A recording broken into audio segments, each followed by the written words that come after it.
Good morning. I'd like to call to order the Pierce County Council Health and Human Services Committee meeting for May 6, 2025. The time is 9:33. If the clerk could please call the roll. Yes, good morning. Councilmember Krueger. Excused. Councilmember Herrera. Excused. Councilmember Yambe. Present. Councilmember Ayala. Here. And Councilmember Hitchin. Here. You have 3 members present. With 3 members, we do have a quorum. Thank you, everybody. We have our agenda this morning. We have 1 resolution and 2 presentations. Are there any changes to our agenda as presented? Seeing none, we'll consider the agenda approved. We also have minutes from April 15th, which seems like forever ago, but it was just a little bit ago. Were there any changes or corrections to the minutes from April 15th? Seeing none, we will consider the minutes for April 15, 2025 approved. Thank you for getting them done so timely. That brings us to item number 5. It's proposal R 2025-149. I'm going to ask the clerk to please read into the record. Proposal number R 2025-149, a resolution of the Pierce County Council authorizing the Human Services Department to reallocate 2024 to 2025 homeless housing program awards approved under resolution number R 2024-172S. Thank you. We are also joined by Councilmember Denson this morning. We're going to get her set up with a microphone, but we're going to turn this over to Ms. Connolly to introduce this resolution. Thank you, Chair. For the record, Mary Connolly, Council staff. Proposal number 2025-149 begins on page 11 of your electronic packet. By way of background, the Homeless Housing Program, or HHP, is the county's largest regular funding opportunity for homeless services, including for outreach, day shelter, safe parking, overnight shelter, transitional housing, rapid rehousing, and permanent supportive housing. The HHP program is administered by the Human Services Department and is funded through a variety of local, state, and federal funders, including the Washington State Department of Commerce, Tacoma Housing Authority, U.S. Department of Housing and Urban Development, and the City of Fife. This biennium, the program includes nearly $15.4 million in funding from the Department of Commerce, and Commerce has indicated that underspending existing funds could reduce future state allocations to the county. Ordinance number 2023-44S2, which adopted the 2024-2025 biennial budget, requires that the Human Services Department present their funding recommendations for the 2024-2025 HHP to the Council for approval, and requires that expenditures be authorized by Council via resolution. On July 2nd, 2024, the Pierce County Council adopted resolution number 2024-172S, approving about $17.6 million in funding recommendations from the Human Services Department and the Homeless Document Recording Fee Advisory Group for the 24-25 HHP from July 1st, 2024 through June 30th, 2025. In the winter of 2025, 2 contracted homeless services providers used a portion of their HHP funding to deliver cold weather services during a period of inclement weather response, and this was allowed by a clause in their contract. In the spring of 2025, through conversation with providers, the Human Services Department identified at least 8 of the 47 contracted HHP projects that were underspending their contracted amounts, and the department determined that these projects would not spend a combined total of about $900,000 by the contract expiration date of June 30th. The Human Services Department also identified projects that were performing well and could use additional funding. So moving on to the resolution, if approved, resolution number 2025-149 would authorize the Human Services Department to reallocate up to $900,000 of HHP funding for the 2024-2025 biennium, which was approved under resolution number 2024-172S. The resolution includes a methodology to reallocate the funding from projects that are spending at lower rates to projects spending at higher rates, as well as those organizations who use their funding for inclement weather services in the winter of 2025. So I'll go a little bit more into the specifics about the methodology.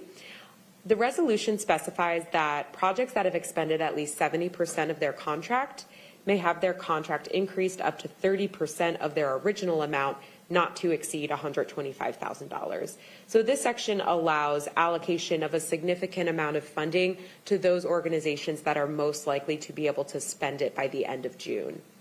The resolution also says that the resolution also says that organizations that used HHP funding for inclement weather services during the winter of 2025 may also have their contract amount increased.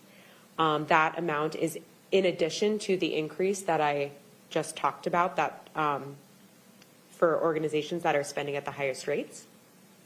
A cap on this increase is not specified in the resolution, but the department's intent is to provide funding to these organizations up to the amount that they spent on inclement weather services.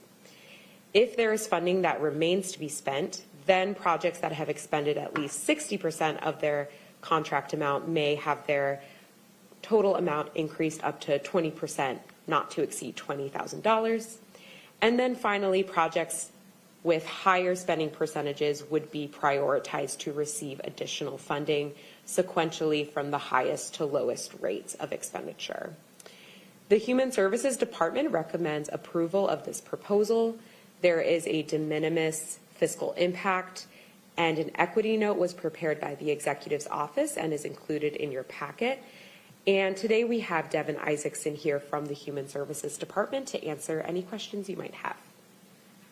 Thank you for doing your first briefing to the council on a resolution, Ms. Colleen. Well done.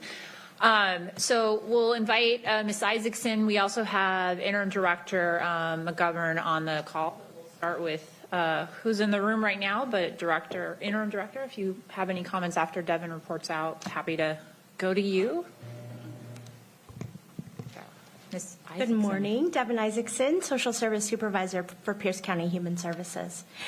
So we are recommending the reallocation of these funds based on need, as well as those projects that are unable to spend those dollars. There's a variety of reasons. I imagine your first question is, why are these providers unable to spend? Staffing was a number one concern. I actually met with each provider that's giving back the funds one-on-one so that I was able to understand a little bit more clearly why they had funds available that were not going to be spent. Staffing was the number one concern. Two of those projects, one of which was Oasis Medical Respite Center, did not open on time, so they were unable to spend their allocation. And Lutheran Community Services Rapid Rehousing Program was a very new project to our community, and they had some challenges with staffing as well, so they had a ramp-up time that was longer than what they anticipated. I also talked one-on-one with every provider that needed those funds because they had what we consider overspent. One of those was St. Vincent de Paul, which provided not only ample services during the long inclement weather event that occurred in January and February, but they also provided funds per their contract. And so they were at a spend over 90% when we did the evaluation in March. So they definitely needed those additional funds to continue services.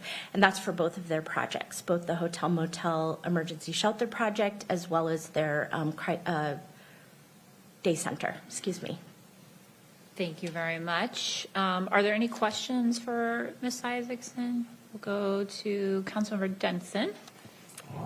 Thank you for being here. I feel like it's been a while, or maybe it's just for me. I don't know. No, it's been a while. I think since we're not having the homeless committee, like I was used to seeing you every other week. So thanks for your good work.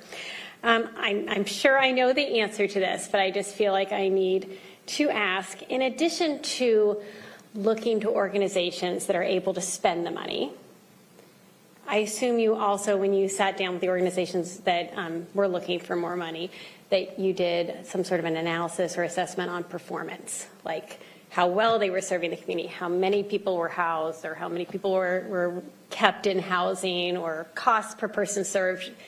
Because it's not just about, we want to spend all the money, obviously, because we need the money.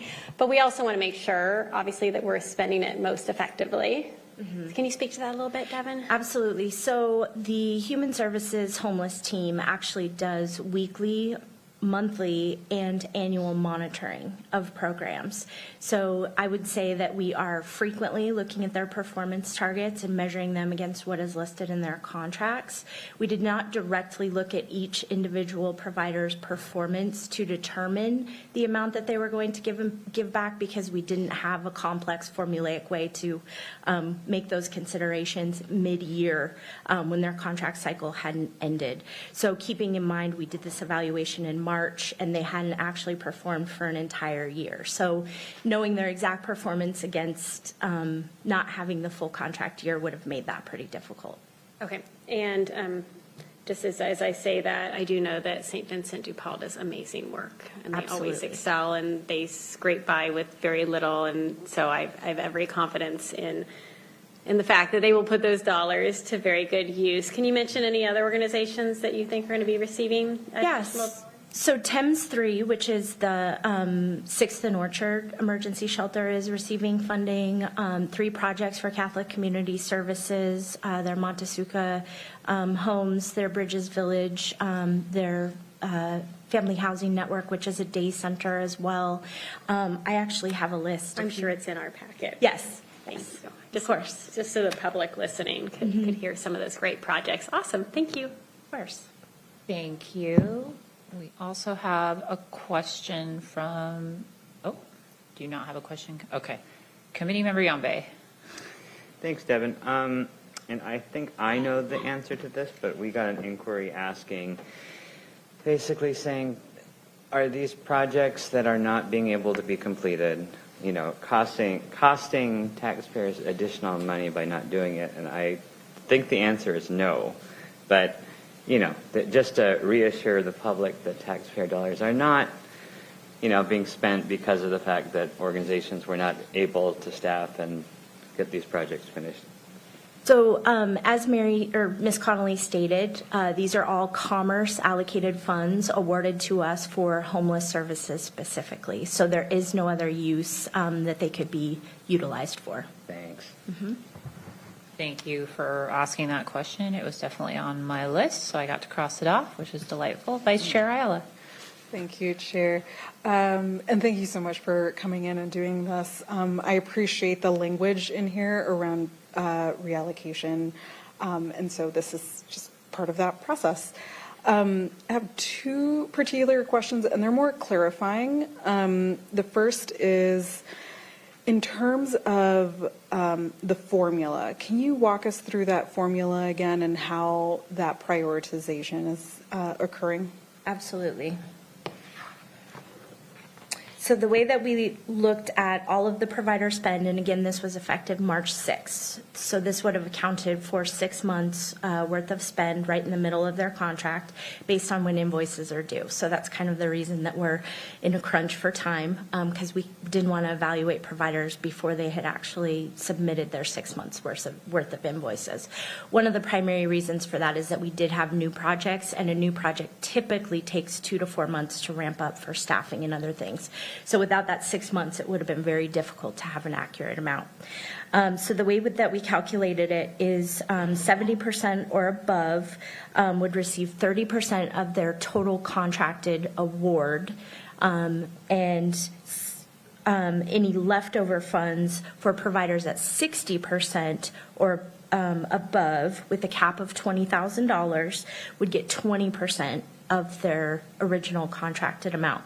For providers that were underspent, the cap was at 45% or below, would be, and I just want to clarify this really quickly, in my one-on-ones with each provider, they had the option of giving back funds because they may have had large purchases or different things that needed to take place during their contract period. KeyPen is an example of one of those. They were authorized by the state to purchase a office shed type of mobile unit. So even though they were underspent, they were going to be able to use those funds and get caught up, right? So it was a one-on-one conversation with that determination made by the provider. So they then had to figure out a budget and determine what categories they were going to be able to spend, which categories they wouldn't, and then get back to me with the amount that they were going to give back. And so for the give back, there was that really personal interaction that determined the amount that they were going to give back based on what they thought they could spend before the end of the contract period. Thank you. And then the second question, and I think I might have misheard this, so please correct me if I'm wrong. There was some terminology about those that provided inclement weather services. Is it that their contract did not stipulate inclement weather service as part of those funds, and so now they may receive dollars, or are there contracts that have that looped in? Yes, so the contracts do have a clause in them that inclement weather is something that they need to contribute to, both with staff and dollars. However, we had a January to February, almost month-long inclement weather event that happened. Our providers spent an exorbitant amount of money, some of them on inclement weather response. And so it was really our job to look at opportunities to recoup some of those costs for them, for the providers that were overspending their dollars. We did have providers that provided financial support for inclement weather, but it didn't create a situation where they were overspent. It just fell in line and actually put them in a situation where they were going to be on track to spend their dollars. Thank you so much. Appreciate it. Thank you. I think my only question is this something that typically happens, that we do this reappropriation, or is this something new? We have done it in the past prior to the resolution that we would need all funding recommendations to go before the council. It is something we want to do on a regular basis moving forward, though. Several reasons. Number one, the state is changing their performance metrics on how they evaluate us for our additional funds we get each year. And one of those measures is our spending, right? So we need to be tracking and monitoring our provider spending in the same way so that we don't get into a situation where we're getting less money than what we're spending. The other piece of it is in alignment with the comprehensive plan to end homelessness, we're really focused in on outcomes versus outputs for our providers. So how many people are you housing versus is your data entry? Now, data is important, don't get me wrong, but how do we transition into an outcome-based performance model versus the output? And this is part of it, right, is what are you spending? What do you actually need? Providers apply for funds based on what they think they'll need, but that's a year in advance and things may change. Staffing may change, programmatically things may change. So we really want to start transitioning into that higher level of monitoring of spend and using all the dollars that we have. Okay, thank you. Interim Director McGovern, do you have anything to add to what's been talked about this morning? No, just to say thank you very much for the consideration, and I know our partners will truly appreciate the opportunity to supplement their budgets with money that is desperately needed. So thank you for the consideration. Okay, well, I just want to thank your team, the staff at the executive side for really getting this to us in a timely manner so we could get it through our process. I think this makes a ton of sense. Instead of sending money that's desperately needed in our community, you've individually spoken with organizations, so it's not a surprise. You've made sure they're aware of the why.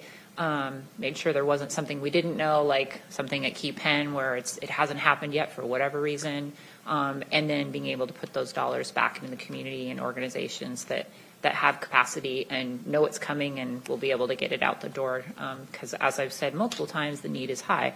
So thank you for that. Any comments from any of the other human services staff on this? Okay. Then I'm going to open this up to a public hearing on Resolution 2025-149. We are going to start here in chambers. Is there anyone who would like to address the committee on this resolution? You have up to 3 minutes, and if you don't have to, you can just tell us. You don't have to sign up. You can just speak. Hi, my name is Duke Paulson. It's my first time getting to address a couple of the members here. I'm very happy to meet you. I'm the Executive Director of the Tacoma Rescue Mission, and I wanted to express my support for this and what you're doing for several reasons.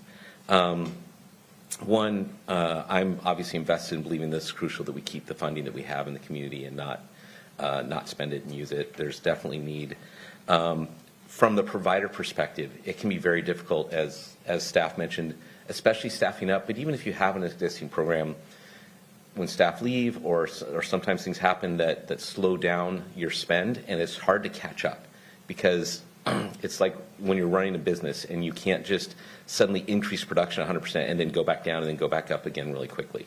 And so it takes time to do this. And when we're only doing this in a 1-year period of time, that gets really short quickly. And so I just appreciate the perspective on that. At the same time, I want to really encourage the council to continue to look at this expeditiously because we're already in May and the funds need to be spent by the end of June. And so this is asking groups to speed up their spend in a 30-day period of time by the time we potentially get these contracts. So it's a challenge because you can't count on those funds. You can't hire more staff and then June 1 the fund's gone and you have to lay someone off. So it's how you use them wisely and how they're really being best used to help people. Takes strategic input, not just I want to go spend money real quick and buy new equipment that could be used, but you have to be careful in how we do it. So that's one thing I wanted to really ask you to consider. I think the other thing is I really appreciate the county's accountability and transparency in engagement and communicating with us and talking about this. I know they're representing the council well. I wanted to thank them and thank you for that. It really is an ongoing dialogue and discussion. The better we can wed this together. I think the other thing that's really valuable is moving into multi-year contracts, again, so we're not starting and stopping because, I'll use an example, we don't know what funding is going to be for next year.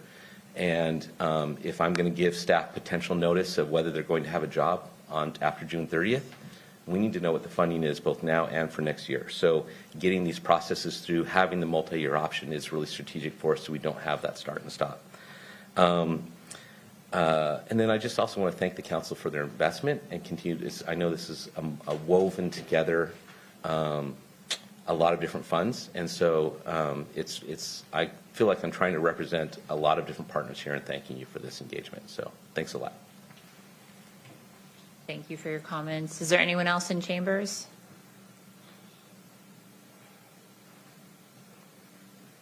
How's it going, Council? My name is John Brown. I work for the Low Income Housing Institute. And I just want to come to you guys today and say that I am in support of this, of moving funding around. As Devin did mention, Lehigh does have OASIS about giving funding back. We did hit a couple roadblocks that we really didn't see coming up, and that as well with, spreading the funding around to other organizations that need it, as far as like Tim's 3, which is also known as 6 and Orchard, which is our shelter that we have kids and families at, which is our funding ends in June 30th. But again, it'd be great to have that site continue to stay open. We're helping a lot of people there. We're helping a lot of families, and it's just been good to the community. And I think there's a lot of other organizations that are doing some really great work that are helping a lot of individuals that are experiencing homelessness. And I think it's really important to think about all the other organizations that can be helped by the funding and really spreading it around. I just wanted to take the time to say thank you for hearing us out, and that you guys make a good decision about what to do with the funding. And that is it.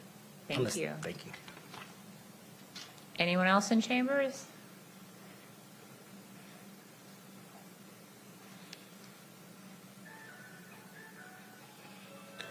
Hello, my name is Jake Now, and I'm a local homeless outreach worker with St. Vincent de Paul. I'm commenting in support of this resolution, reallocating HHP funds to the St. Vincent de Paul day shelter and overnight motel shelter programs. That'll have a significant impact on our on-house community and greatly support our work. And I prepared like another 90 seconds of really pointed stuff, but I'm actually just going to skip that and just say thank you. It'll really make a difference to be able to right size that inclement weather. Really there's like 40 days in a row where we were open and working extended hours, and it really put a beating on people, like physically, emotionally, and financially. So that's going to make a huge difference, and being able to immediately get some more hotel rooms for families. Like I did tell a family yesterday we don't have anything. So that happens every day. So being able to have that money immediately impact kids on the street and young folks, man, I can't say thank you enough. So, yeah, there we are. Well, if you decide you want to send the comments in, you can always send them for our next for the actual council meeting as well. So thank you for being here. Is there anyone else in chambers? Okay, we're going to go online, Mr. Winesberry. Yes, Madam I'm Chair. not going to try and cut the line and talk for you. Your show, ma'am. For the members of the public who wish to provide comments on proposal number R 2025-149, press the raise hand icon in Zoom or star 9 on your telephone keypad.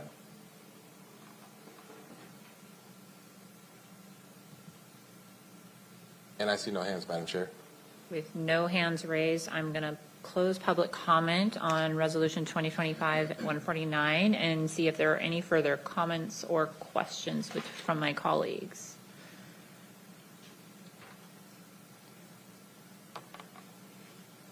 Councilmember Denson. Sorry about that.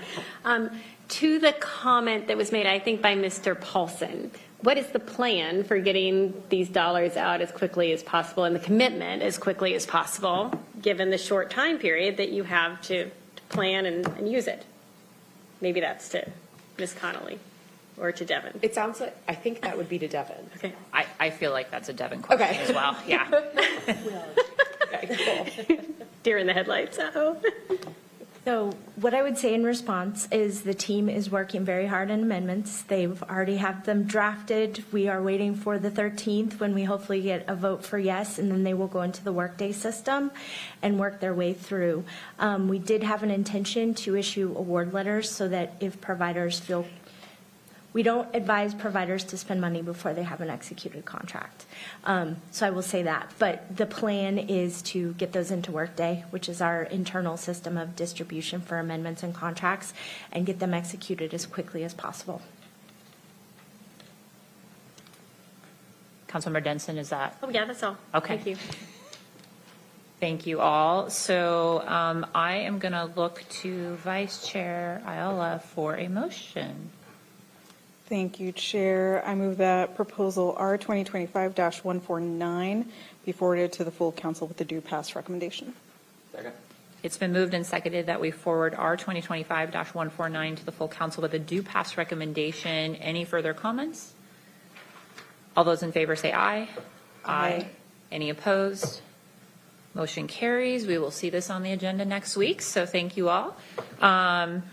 That brings us to item number 6. I'm going to pause here for a moment, just kind of a personal point of privilege, I guess. I don't know what to call it here. The theme of our committee meetings over the rest of this year are really going to dig into housing and homelessness.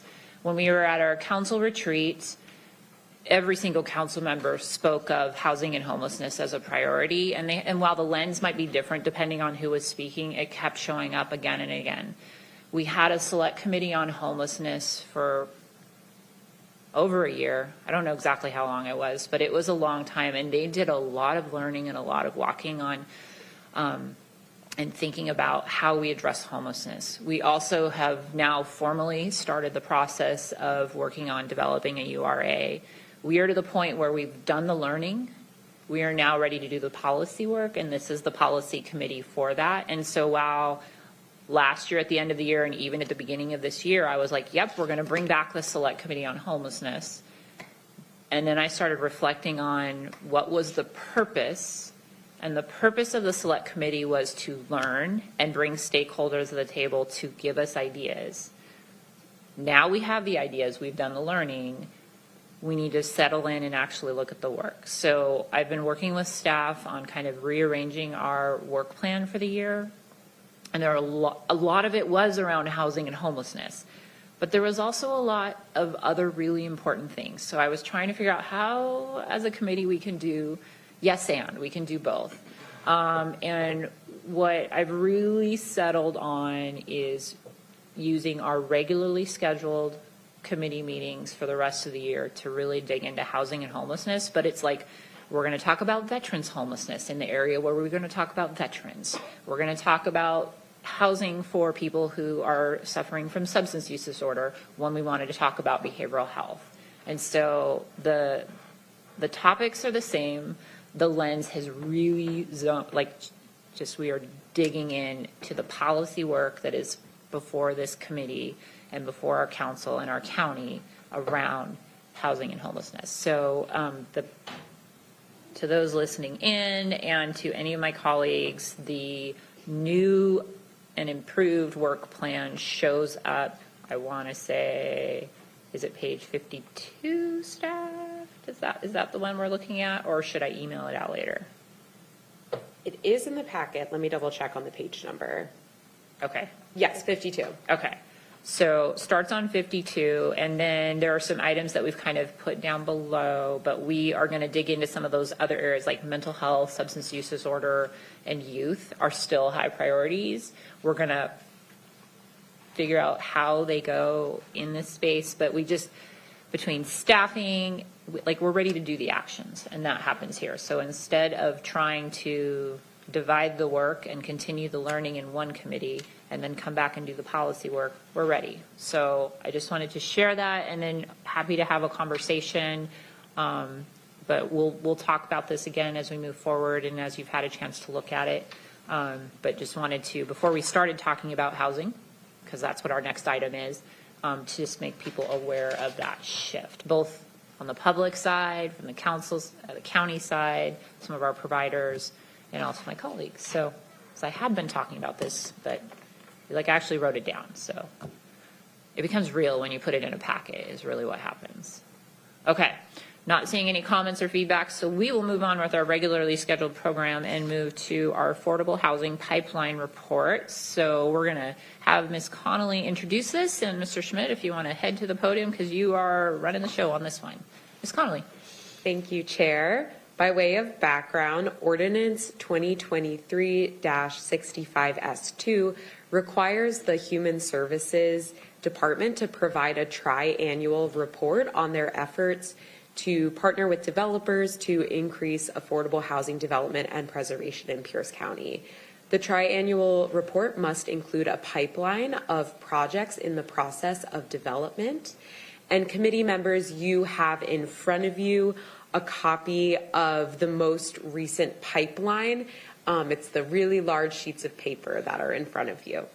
So today we have Brian Schmidt, Supervisor for Pierce County's Affordable Housing Team, here to provide an overview of the pipeline of affordable housing development and preservation in Pierce County. Thank you. Mr. Schmidt, good morning. Thank you. Good morning. Brian Schmidt. I supervise the Affordable Housing Team at Human Services, and thank you for the opportunity this morning to talk about our affordable housing pipeline. So I guess the first question is, what is the affordable housing pipeline? And it's a countywide inventory of all of the affordable housing projects that are going on, everything from in pre-development to almost complete and everything in between. And these are projects that will benefit low-income households and low-income residents in Pierce County. All of the projects on the pipeline propose some level of public funding that may or may include county funding, but there is some public funding involved that incentivizes the affordable housing component of the project. Our department maintains the pipeline. We do so in coordination with our funding partners, City of Tacoma, state partners, and all of our affordable housing developers. We all work together collaboratively to update and maintain the pipeline. And as Ms. Connolly mentioned, we update the pipeline regularly, and we provide it to council as part of the triennial reporting that we do from the last budget. And again, just a couple of important notes to mention. Again, all of the projects listed may or may not have county funding proposed.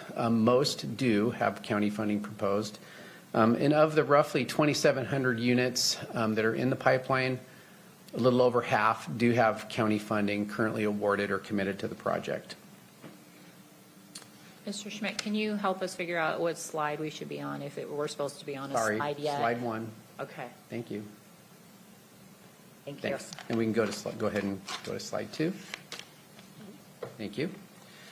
The pipeline does not include projects like multifamily housing tax exemption, any kind of market rate or naturally occurring affordable housing, projects that are in a concept but don't have a site yet, projects that have been completed and closed out, that goes on another pipeline that we maintain, and then projects that don't propose some kind of public funding that create deed restrictions that require long-term affordability are not on the pipeline.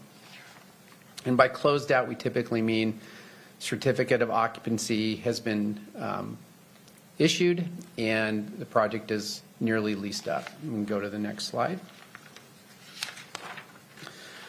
So who benefits from the affordable housing projects? And generally speaking, the rental housing projects will serve tenants with incomes at or below 60% of area median income. And based on the 2024 HUD income guidelines, that is a house for a household of four, that is a little under $70,000 per year. Homeownership projects, generally speaking, but not always, serve households that are in the income band between 80 and 60% of area median income. And again, based on the 2024 income guidelines, and we're about ready to update those for 2025, that is a family of four between $92,000 and $70,000 per year. Generally speaking, the affordability for 60% of AMI projects is less publicly subsidized. The lower income the project serves, the more public subsidies are required. Again, that's generally speaking. We can go to the next slide. So we can talk about why we maintain this pipeline. We maintain it to coordinate with our other public funding partners. So everybody's aware of all the projects that are currently going on that are proposing some type of public funding. As I mentioned, that includes the Washington State Housing Finance Commission, Department of Commerce, City of Tacoma. Those are our critical partners that we have. Also to inform policymakers, informing the public of all the affordable housing that's currently in development. We want to be able to project affordable housing production, so we can project over the next couple years by looking at the pipeline, how many units do we think we can produce over the next 2 to 3, 4 years. And then lastly, we want to identify any gaps in housing production. Are we producing enough units? Where are these units located? All of that helps inform our decisions around affordable housing. It's also important for the developers to be aware of the landscape in affordable housing and what other projects are going on. And we'll talk about the 9% and low-income housing tax credit coordination here in a couple slides, but that is really important for that particular program. So we can go to the next slide. So we keep the affordable housing pipeline in 4 buckets, and we'll go into a little bit why we do that. Bucket number 1 is our rental housing, our what we call 9% low-income housing projects. Bucket 2 is 4% low-income housing tax credit projects. Third bucket is general affordable housing, and then the last bucket is home ownership. And again, we sort this pipeline essentially based on how the projects are being financed. It makes it easier for public funder coordination to know where these projects fall in each one of the buckets. Specifically around the 9% tax credit program, which we'll talk about on the next slide. Thank you. Low-income housing tax credits are allocated by the Washington State Housing Finance Commission. Developers get allocated those credits, and then they sell those credits for equity. And that equity is used to develop the projects.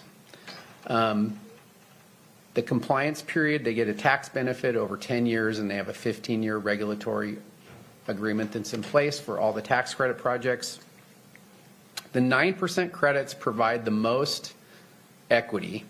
They're the most competitive, and they serve the lowest income households. So the 9% program really hits at the income levels that are at the 50 to 30% area median income. The reason is because the more equity you can put into the development of the project, the less debt, the more affordability, or no debt, the more affordability you can create. So we can go to the next slide.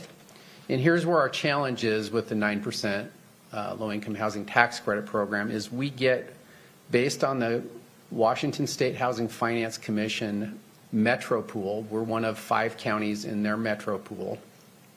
Clark, Spokane, Whatcom, and Snohomish are the other counties. We essentially get 1 project per year for a 9% credit. It's not a lot, but that's how the formula allocations work out.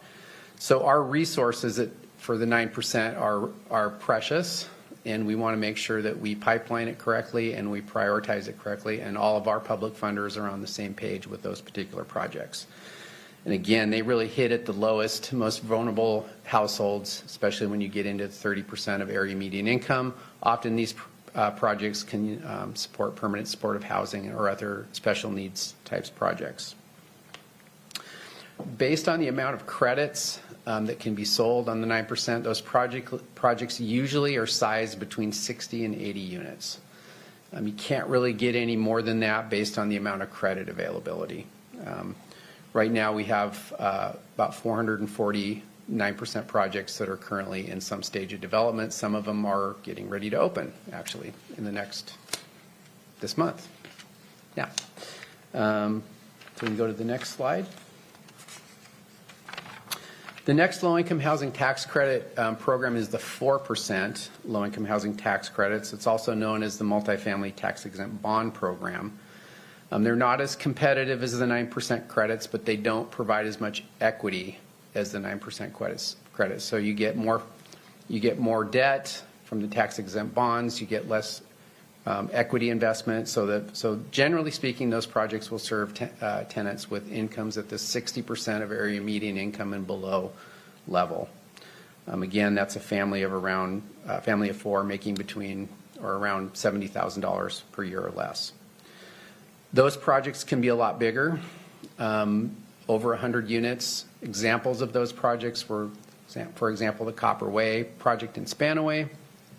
That was 253 units. There are other projects in the pipeline that are up over 200 units. So those are the kinds of projects that the 4% credit program can support.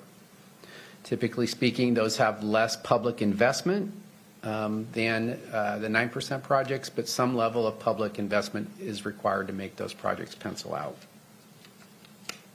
And right now we have almost 1,400 units that are currently in development with the 4% credit program. We can go to the next slide. So the third bucket is rental housing, and we'll call it general affordable housing, where there is no low-income housing tax credits proposed. And again, the biggest source of investment in affordable housing is the low-income housing tax credit program. That provides the most leverage, the most dollars, the most equity to be able to develop affordable rental housing. However, projects can be developed without tax credits, and again, we call that general affordable housing. Generally speaking, those are smaller projects. They generally speaking will serve tenants at the 50% of area median income and below level. They're not always smaller projects, but again, generally speaking, they are. So they usually have potentially city funding, commerce funding from the trust fund, potentially like a HUD 202 type of financing. And we have currently 623 units that are what we call general affordable rental housing projects. So the fourth bucket that we'll talk about is housing developed for resale to low-income buyers or homeownership projects. And again, those touch households that are at the 60 to 80% of median income level. What public funding allows to happen in homeownership projects is you have our median home price is almost $600,000 in Pierce County, not quite, but getting close. Selling a home to a family that is 80% of AMI at that price doesn't pencil out. So how do we address that? And that's typically done through long-term leaseholds on the property, like a 99-year lease or a community land trust type model. So purchasers are buying the structure, so that allows for a sale of around $300,000 instead of $600,000 or more. What that means is the proceeds from the sale are not going to be anywhere near enough to cover the expenses of the project or the cost to develop the project. So that's where the public subsidies come in. on homeownership projects. So if we want to create homeownership opportunities for folks and households, families that are below 80%, public subsidies are required. We're working on building additional capacity in this space. These projects are almost exclusively done by nonprofit or community land trusts. We don't have, and I should have mentioned before, we do have for-profit developers that do the 4% low-income housing tax credit projects. A few of them that do that and work in that space, but when we talk about home ownership, that's almost the exclusive realm of nonprofit or community land trust. We have 217 units of home ownership that are currently in development, partially thanks to our partners at Pierce County Housing Authority who are selling some of their public housing units to Habitat for Humanity. We're providing some financing for them to do that and some financing to the home buyers to be able to purchase those homes. So we're excited about that project, and we're creating a lot of home ownership opportunities through that program. So we can go to the next slide. Here is a map of all our affordable housing in the pipeline, all mapped out. As you can see, a lot of that is concentrated in Tacoma. There are some projects that are located outside the city of Tacoma, some in unincorporated county, and some of them in the incorporated cities. We are working on addressing that issue, looking at funding, particularly the next NOFA serving outside Tacoma.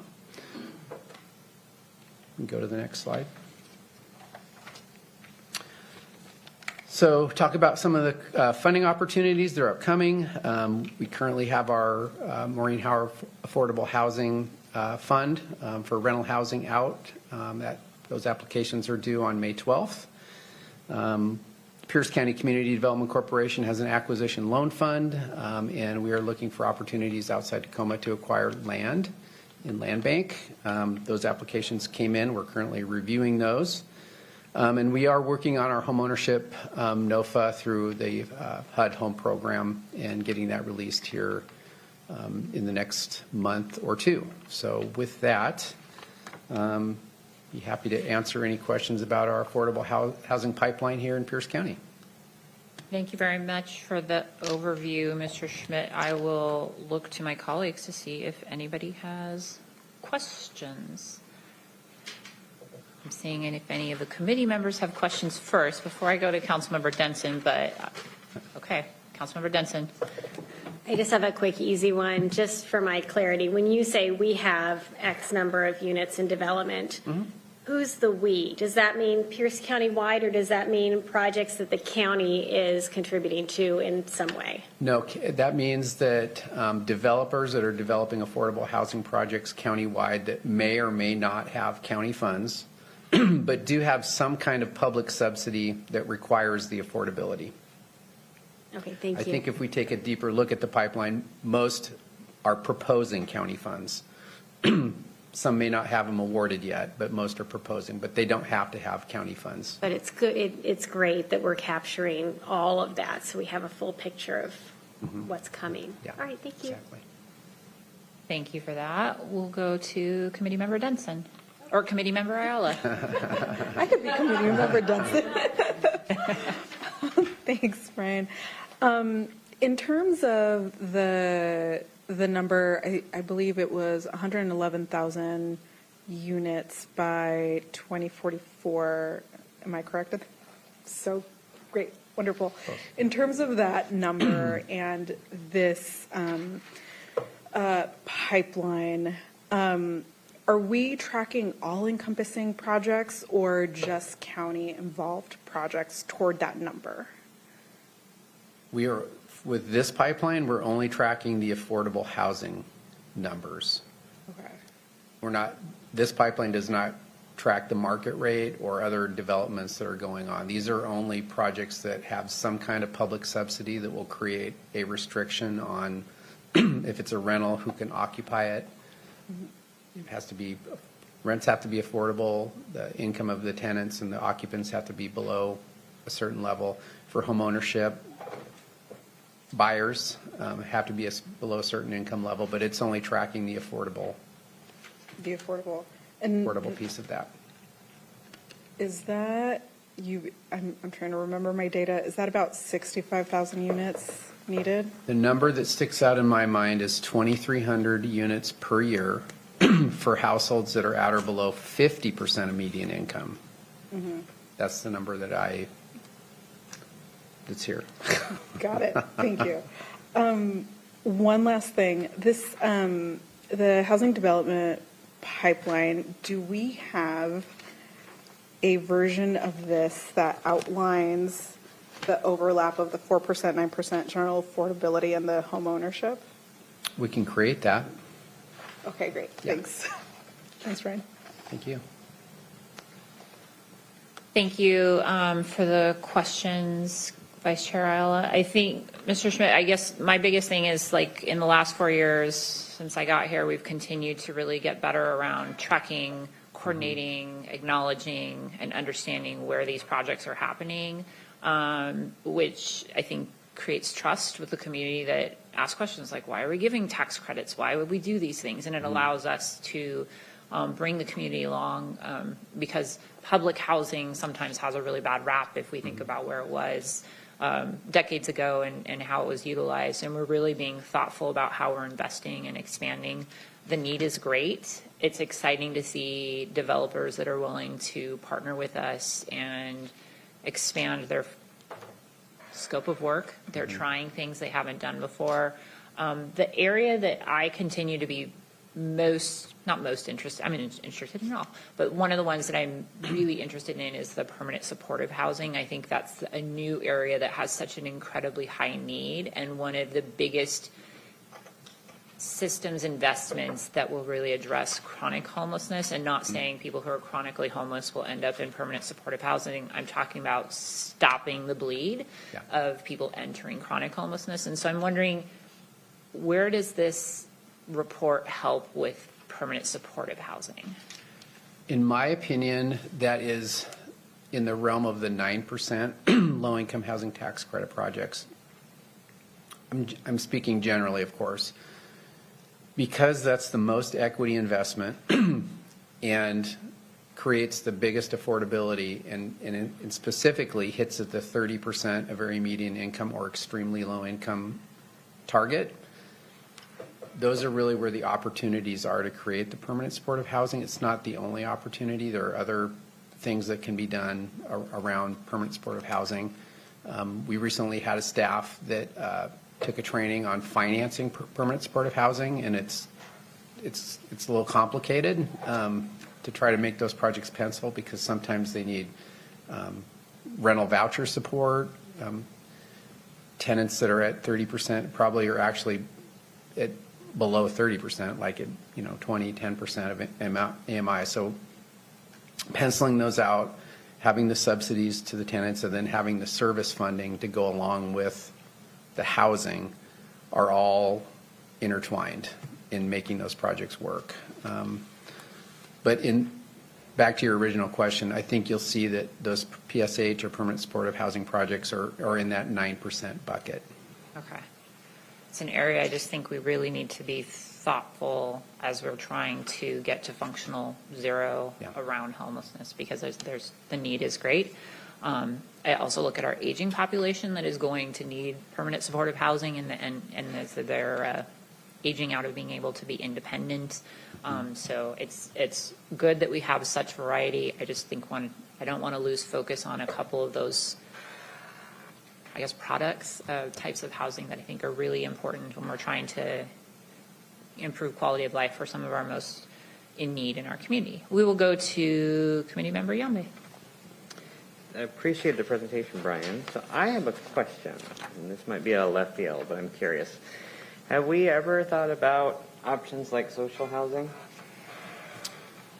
as a tool in the toolbox?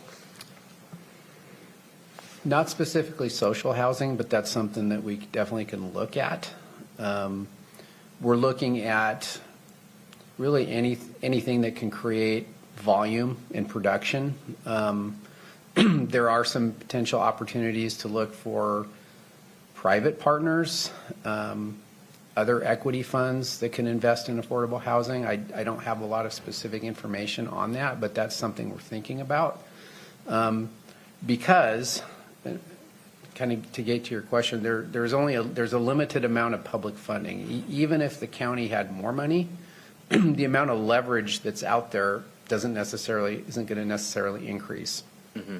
There is some legislation floating around at the federal level to increase the low-income housing tax credit program, but even that doesn't create enough leverage out there to get to the production level that we probably need to get at. So absolutely need to look at other ways to finance affordable housing if we really want to ramp up production to the level it needs to get to. I think that part of it also is, this kind of I'm not going to say sense of urgency. It is a sense of urgency, seeing how this presentation comes at such an appropriate time, looking at the proposals coming from the other Washington, and as it affects housing and, even HUD money and all this other thing. So as I'm listening to this, my eyes get wide because I'm like, well, right now it seems that we're going in the direction that most of the stuff is going to fall more towards the states and possibly local government. And so thinking creatively and thinking of options that we haven't always been able to consider is some tools that we might have to start creating ourselves and thinking in that direction. So I appreciate it. So. Thank you for the comments. Any other questions? Anything from anyone else on the Human Services team related to this presentation? There's several in the audience, so I just want to make sure. Okay.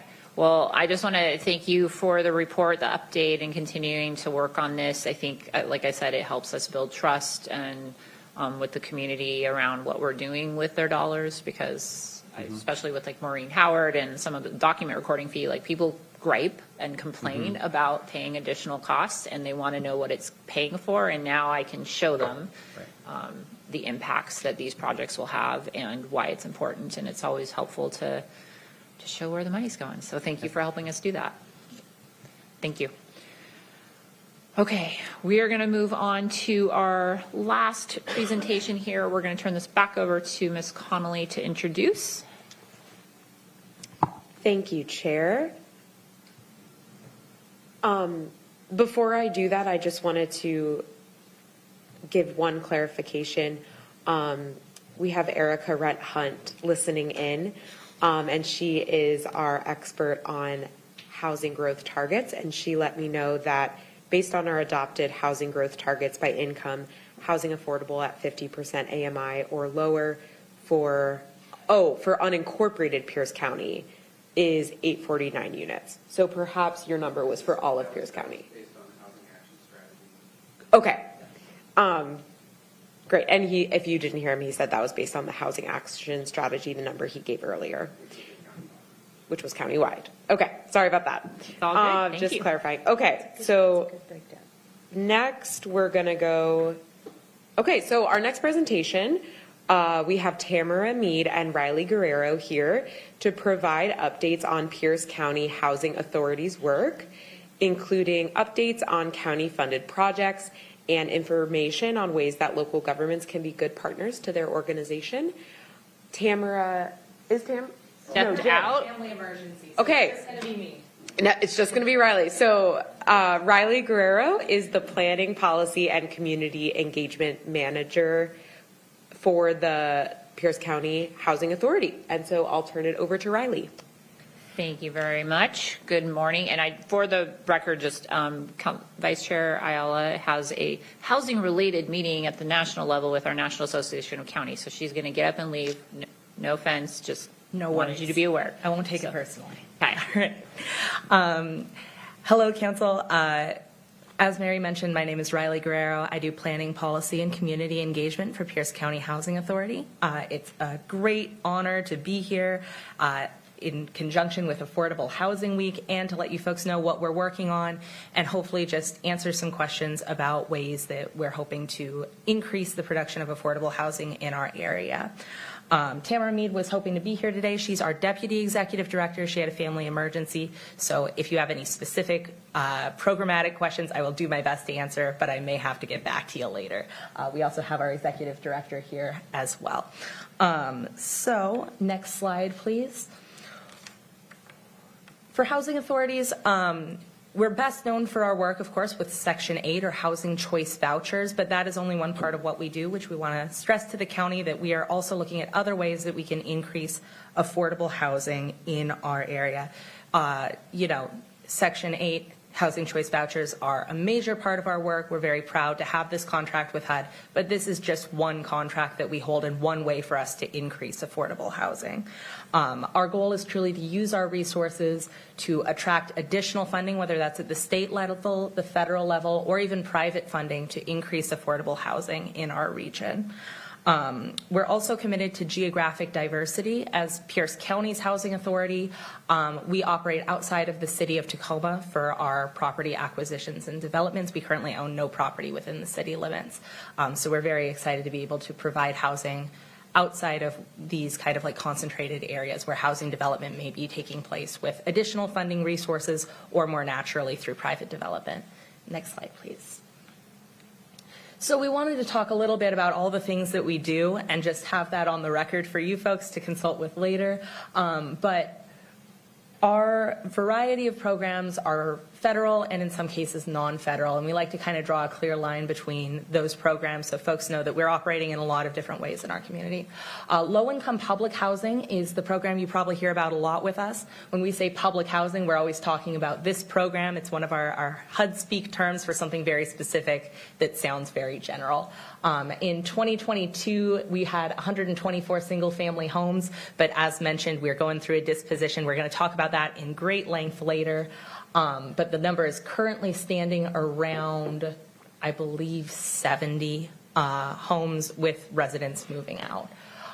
We have housing choice vouchers. As mentioned, this is kind of our largest operational side right now. We have 2,700 households that we're supporting with about 5,400 members between them. This includes 52 households on the emergency housing voucher program, as well as about 200 households on our Veterans Affairs supported housing program, which is a specialized voucher for our veterans. We're also one of 3 housing authorities statewide that allows vouchers to be used in a program that has the voucher essentially paying mortgage payments instead of rental apartment payments for folks that have the opportunity to really build generational wealth with this voucher as opposed to continuing to be renters. We also have project-based vouchers, which get into that kind of permanent supportive housing side. As Brian mentioned, these provide ongoing rental subsidies that really allow deep affordability and programmatic costs associated with the unit.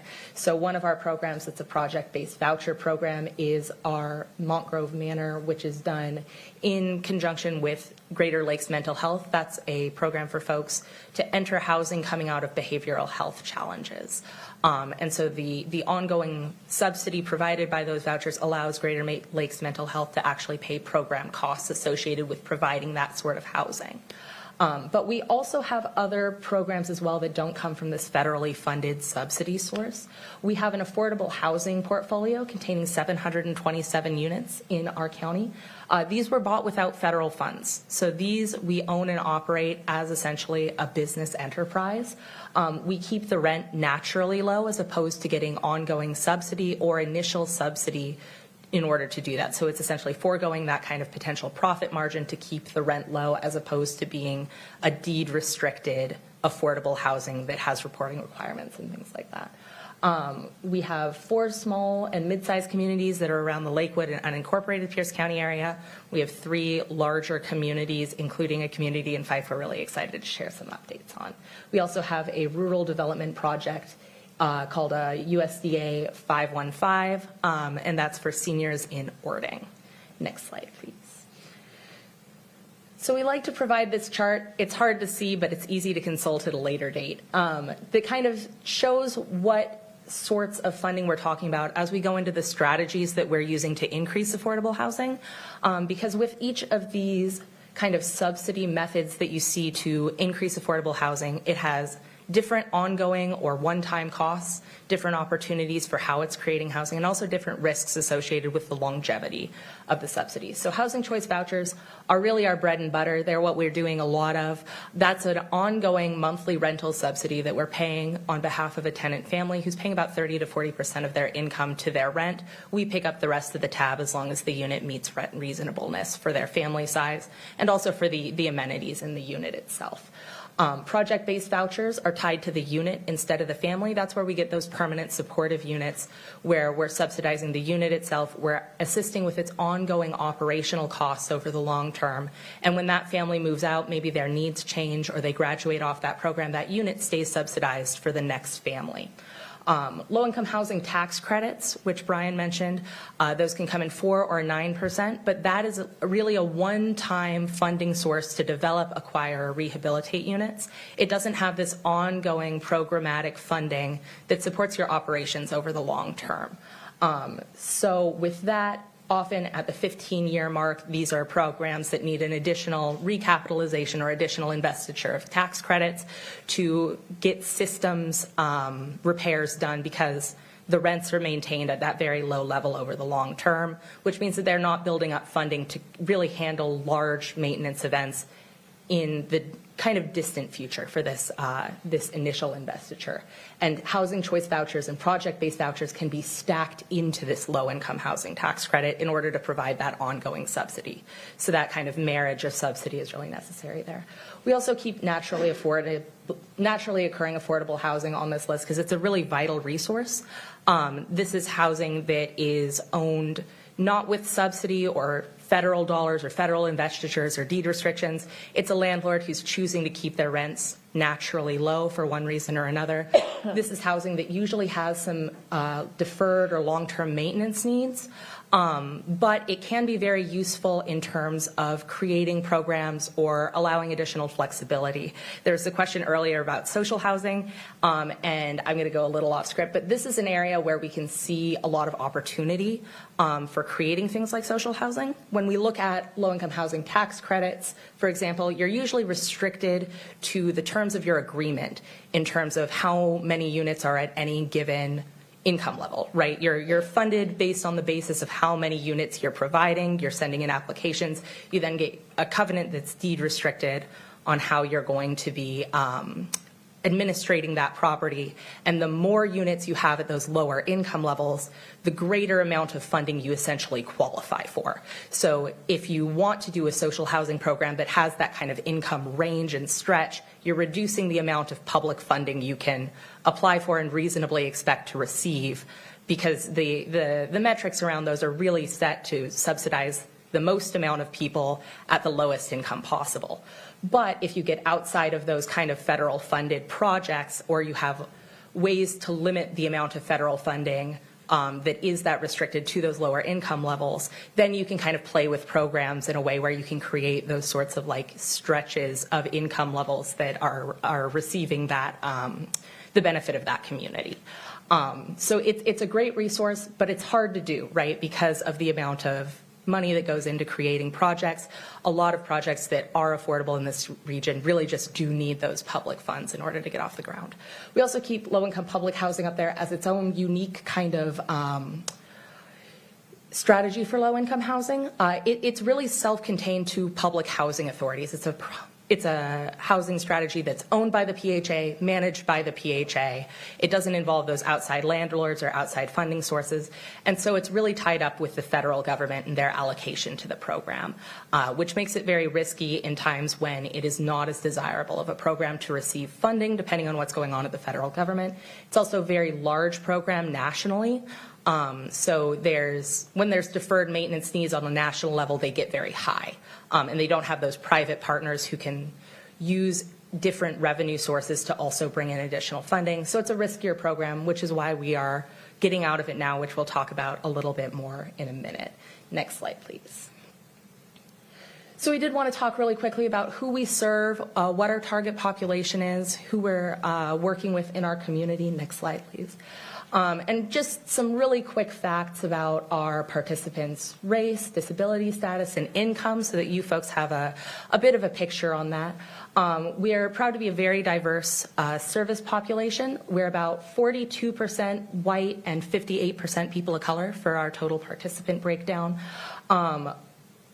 Roughly 60% of our households are what we know in HUD terms as elderly or disabled households. This means that our point of contact in the household, the person who the voucher is tied to, who's filling out the paperwork with us, who's coming to the meetings, that person is elderly or disabled.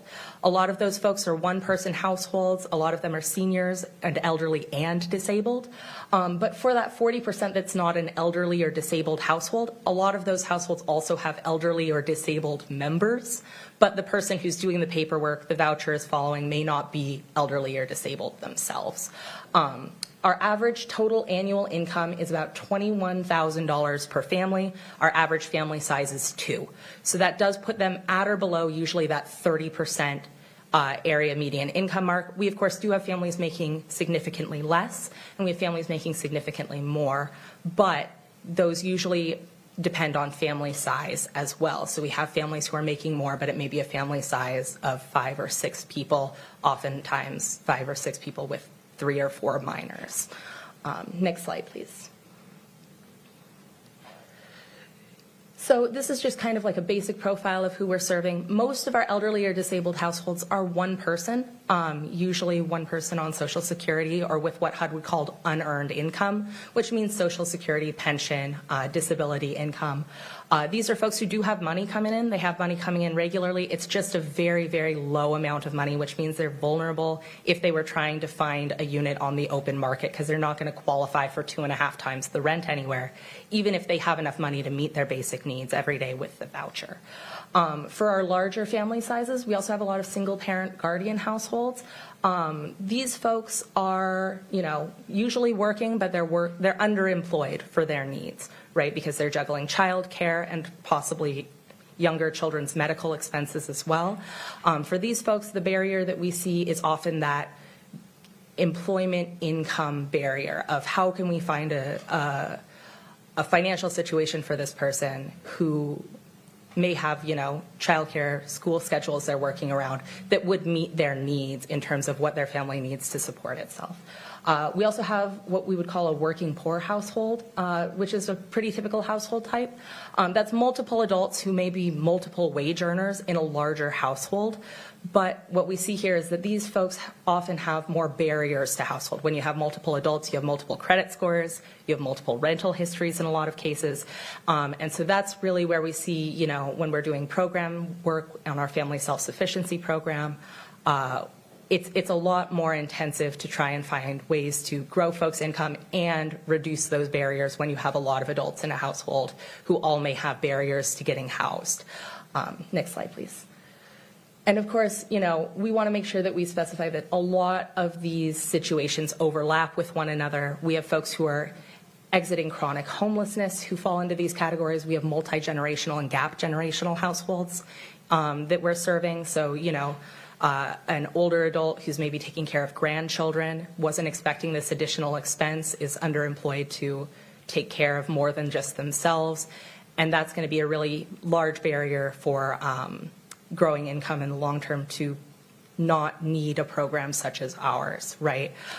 So we see a lot of different folks on our programs, but ultimately our programs are designed to serve folks who really just need a helping hand to bridge that gap between what they can afford and what the rent is set at in our area. Next slide, please. So with the need that we all see in our community, the big question that PCHA has been asking over the last 10 years is really how can we provide more housing within the limits of our constraints, right? We have a limited amount of federal funding that we receive. We are fighting for, but know that state funding there's a cap on it. There's only so much that we're receiving in Pierce County from state and other sources. There's only so much Pierce County can provide within its tax base. How can we provide housing more effectively to serve more folks? Next Next slide, please. So the answer to that we come to is really looking at our low-income public housing portfolio. So low-income public housing, we call it public housing a lot, but we are really referring to the specific, very narrow program when we say public housing. We started low-income public housing with 150 scattered site single-family homes that were acquired in the 1980s. We currently have 124. We had a program where we were selling them off to our residents for a while that took 26 homes out of our circulation. These homes are in good shape. We recently had our real estate assessment criteria score from HUD where they come in and inspect all the homes. We scored in the mid-90s on that. Our maintenance team was very proud of it.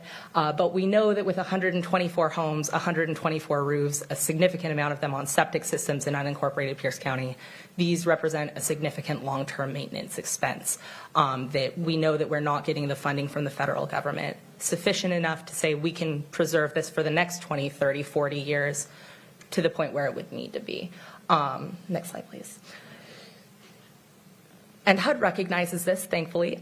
They see risk in this program as we do, so they allow for us to get out of this program relatively easily and actually increasing the amount of subsidies that we're creating in the community. So it's a complicated process, but we narrow it as much as we can. So the basics of it, and we'll go through this in a little bit more detail, is that HUD gives us an additional subsidy called a tenant protection voucher. This is given to the families who are currently living in the program to assist them to move on to more of a housing choice voucher style program where they're renting from a private landlord. We maintain their subsidy amount. And then that frees up the unit itself so that we can exit the unit. So we relocate the resident, we can sell the home. When we sell the home, HUD allows us to keep the proceeds from the sale of that home to eventually develop or acquire additional housing. It also does not count the tenant protection voucher as a replacement for the subsidy in the home. Those remain two distinct subsidies. So when we sell the home, the subsidy style that is nested within the home, essentially HUD says that they will bank that subsidy for us until we have another unit we can place it in, and then we can redeploy that same subsidy. Of course, the subsidy isn't super attractive, so when we do have a chance to use those proceeds, we are going to be transferring it into a restore rebuild subsidy. It's another program that HUD allows us to take advantage of to get out of low-income public housing in the long term, which transforms the subsidy into more of a project-based voucher style of subsidy, which is considered a little bit more insulated in the federal environment because it can involve multiple partners coming in, and there's not just that housing authority-centered subsidy style. So next slide, please. Essentially what we're hoping to do with this is to transform our widespread single-family homes into smaller, more manageable communities so that when we have, large-scale maintenance expenses, it's not 10 roofs, it's one roof. And this is going to be a more fiscally sound way for us to engage with long-term multifamily housing provision than trying to maintain 124 scattered site houses. It's a long time coming for this program, and we're really excited to be in the midst of it now, but it is a lot of moving parts. So we're going to get into kind of just like what we've been doing with that a little bit more. As you folks have heard, Habitat for Humanity is one of our partners, and we'll get to them in just a second. Next slide, please.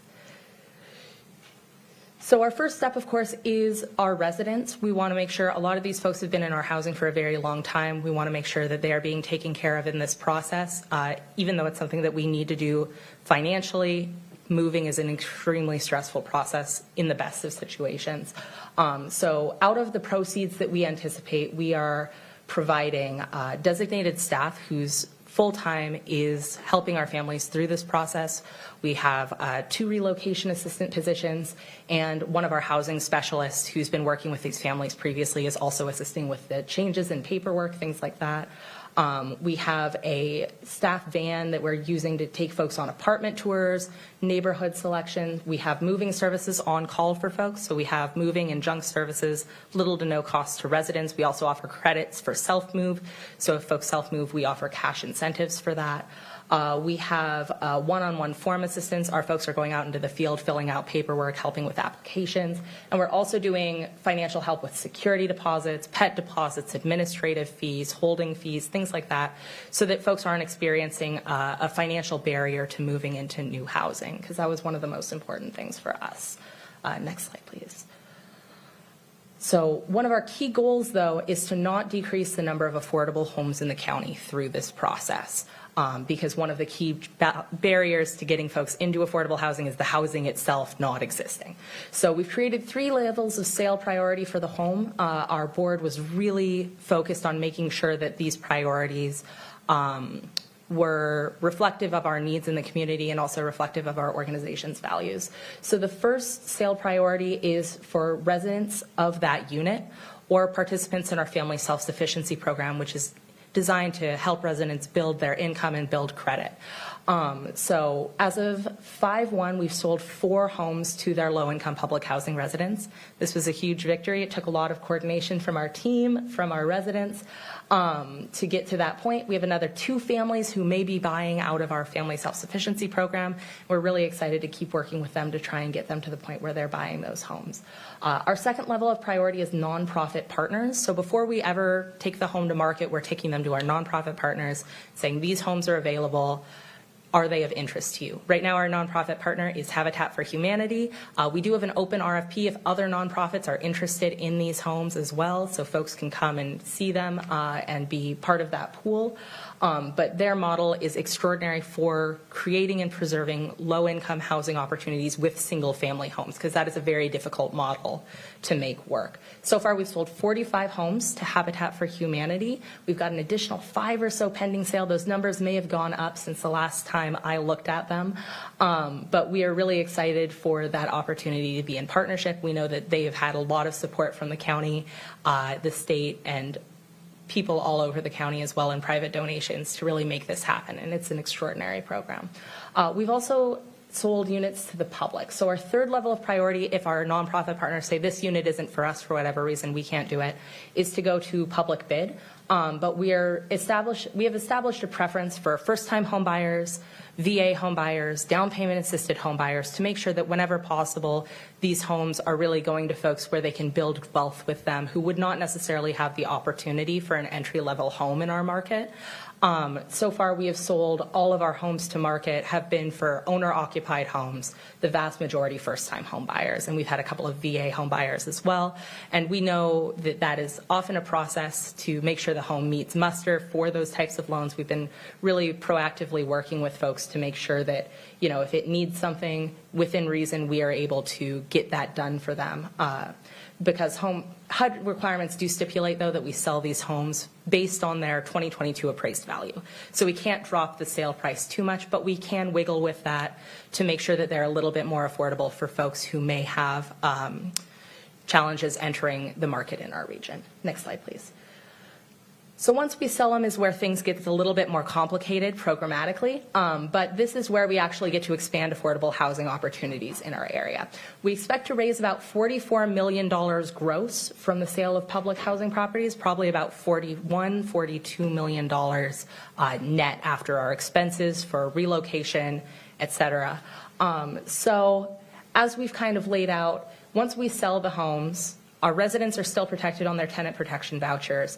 But when we sell the homes, we get 2 things. We get to bank the subsidy that was originally in the homes, and we get to keep those sale proceeds under restriction for developing new housing in the future.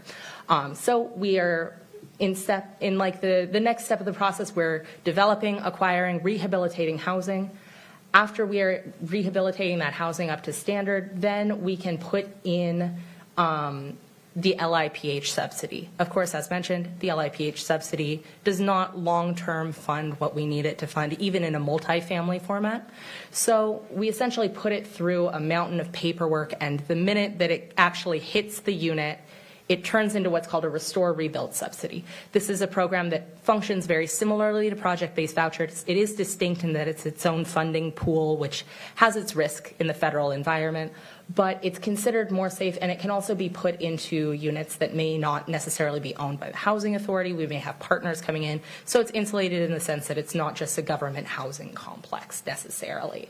And so the impact at the end of the day is that participants on this program are going to be enjoying a newly built or newly renovated unit, as opposed to a low-income public housing unit that's been in this stock for a very long time and may not have ongoing maintenance funds. Next slide, please. So take away from all of that, and the part we hope folks walk away with is that our LIPH participants are continuing to receive subsidized housing that protects their subsidy in the private market. As many as possible of our 124 single-family homes are remaining affordable to low to moderate income residents. We have the cash on hand to actually develop or create or acquire, preserve new housing, and when we do that, 150 households will be subsidized through Restore Rebuild, but we can develop more than 150 units. They just won't necessarily have this subsidy. So in the beginning, we had about 124 families subsidized through affordable housing. When you add up the 80 or so houses that are going to be protected under Habitat for Humanity, the original 124, and the 150 we see coming, we're looking at about 350 folks that are going to actually be in some form of public or subsidized housing at the end of this process. And we're going to be raising the money to develop a lot of these units ourselves. So next slide, please. So we're not waiting until we get through the entire project to start on this. We have built up with our current 50 or so sales a pretty sizable fund of, before we started our acquisition projects, about 18 million, but now we've started acquiring things, so it's in flux. But our first project was the Hidden Firs acquisition, which the council may be familiar with because this did involve some county funds. This is a 56 unit in Parkland, Washington. It's 1 and 2 bedrooms. We actually had a private landlord approach us through our realtors because they were really interested in selling. It was a family complex, but they didn't want their tenants to be disenfranchised in the event of a sale. So they had asked us if we had interest in buying it so that we could preserve kind of their lower than market rents, make sure that tenants as best as possible were kept in place, but they could actually sell and get out of this property. And we said we are absolutely interested in that. So this was the culmination of about a 12-month sale process, which is a little longer than normal, of course, for a private seller, and we really appreciate our partners for being so patient with us as we got all these ducks in a row. About 50% of it was funded through our Section 18 repositioning or our disposition funds. The remaining was covered by both the county's investment and through Kitsap Bank, which is local and family-owned lender, which we really appreciate having involved in this project as well.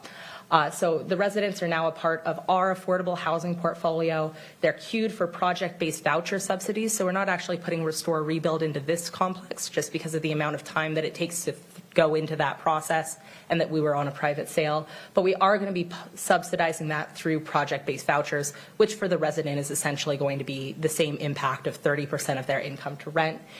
This is naturally occurring affordable housing. The vast majority of folks living there were operating at below 50% area median income and just were able to afford the rent here.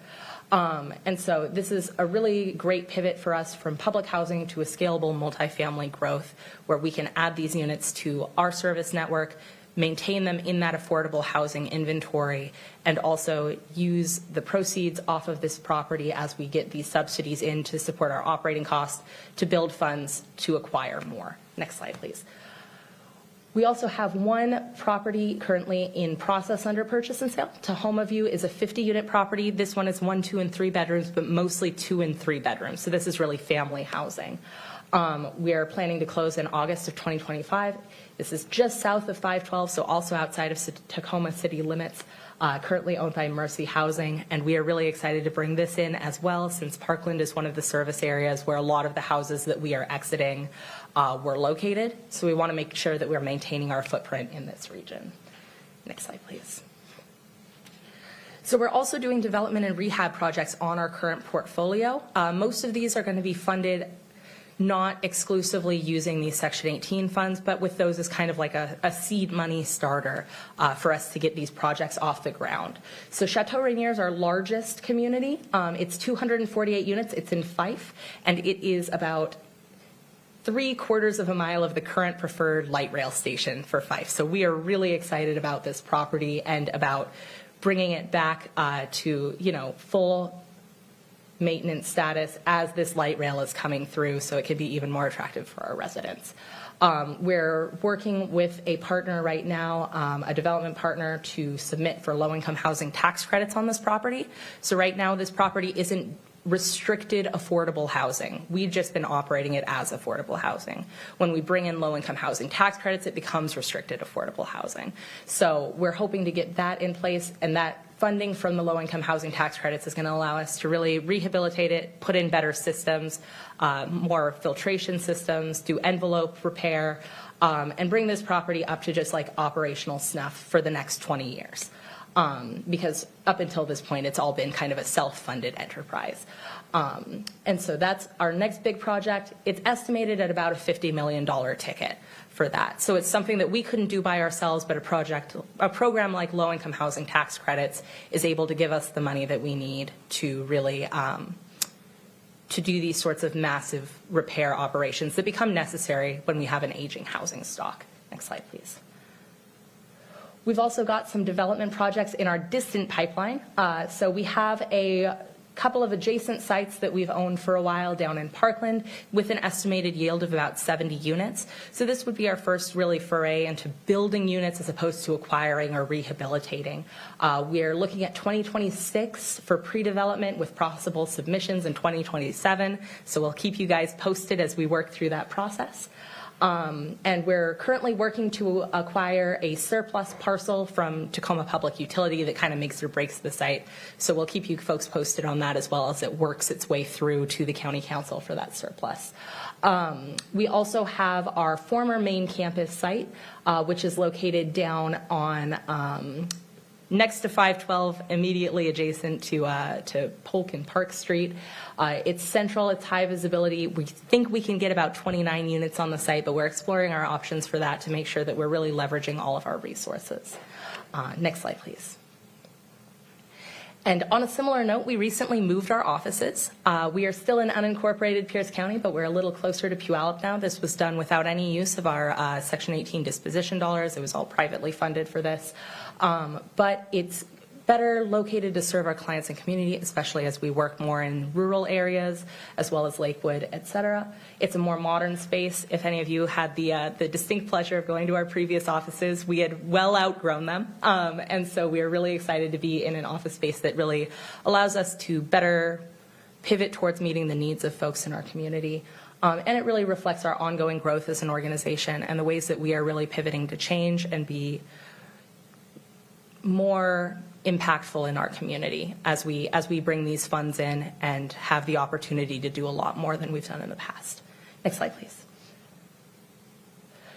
So for Pierce County, we also wanted to let you folks know, what we're doing, but also what our needs are as just like a general organization, what we see needs are as in our community, especially in out of Tacoma regions. Next slide, please. So one of the things that we like to divide out is resource-driven approaches versus communally driven approaches, especially when we're talking to smaller municipalities in our region. So for resource-driven, the things that we see as the biggest barriers to creating more housing are, of course, land and money. These are probably what you folks hear a lot, but the challenge with developable land is that usually by the time it's coming to market, the seller is a private seller. They want a 90-day close, which makes it very difficult to invest public funds into that acquisition because the public funding timeline usually goes more than 90 days, right? So that is where we see kind of like a key barrier towards when these undeveloped tracts of land in the outer lying county come up for sale. Usually us as a publicly funded entity can't maneuver quite quick enough to get into those sales unless we have a very flexible seller. However, we're trying to work to leverage more and more private dollars in order to acquire those properties, but it's something to consider for the council of how those land opportunities may be able to be bought and banked by the municipal entities and then RFP'd out to folks like us. For money, the Maureen Howard Affordable Tax Act is obviously huge for allowing us to get seed money to get these projects off the ground. Of course, the thing that we always stress is that, like we see with Chateau Rainier and its $50 million price tag, these projects are very expensive when they're involving these public funds, not only because of the reporting requirements, but also because usually you have multiple funders stacked into any given public funded enterprise. Each one of those entities is going to have different and slightly variable requirements for how they want you to be making sure that you're using the money efficaciously. And so the larger amount that can be donated to a single project, the less additional funding sources you have to leverage and stack in these small dollar amounts, which ultimately can bring down at least some of the administrative burden of closing these deals. We've heard tell of deals, especially with like 4% tax credits, where you have up to like 10, 13 funding sources, and that gets very difficult to juggle what each one of them wants because they all want it in their own special format in a lot of cases. But for communally driven, for especially areas that may not have a large enough amount of resources to provide, the big ticket items of land or additional funding, one thing that we've found is really key is just identifying sellers. There's private landlords in our community who want to sell to someone who's going to keep it at below market rent, but they don't necessarily know that there's anyone who's willing to buy it and keep it below market rent. So there are folks who know those people in the community. Getting us connected to them because we have such a broad geographic reach would be amazing. Another thing that's really important is political support. When we have political support for a project or a program that we're running, we can take that to larger funding sources at the federal level. It means a lot to a federal funder that a community is behind a particular development or a particular program. And one of the things that we've kind of identified as something that would be huge for us is just early engagement with neighborhoods. So one of the things that happens is often when we can identify a site that we want, we have to move very quickly, at least very quickly from like a federal perspective, to get that project off the ground, to start turning in applications, to get folks involved. And the community can feel really left behind in that because we're trying to identify and move forward before something leaves without us. But for communities that maybe have municipalities or, interested staff members that can be out in community having these conversations in advance of a physical project that is going to be going up or is intended to be going up, that can be huge in just like having people feel really involved in this process. And then when something does come to their community, we have the groundwork from a municipality that says, here's what folks are really looking for in the community. And they have the opportunity to really be involved in that process before, somebody's coming in and saying, we want to make that into housing. So those are kind of what we've identified as ways for, the county to help, whether it's, out in your community or in a broader sense in council chamber. Next slide, please. So we are always open to questions. Tamara, who was here previously, can't be here today. Her direct line is in there as well for any specific program questions. I, of course, am also always available, but I'm normally going to be asking her for a lot of that information as well, and she would love to connect with you folks. So.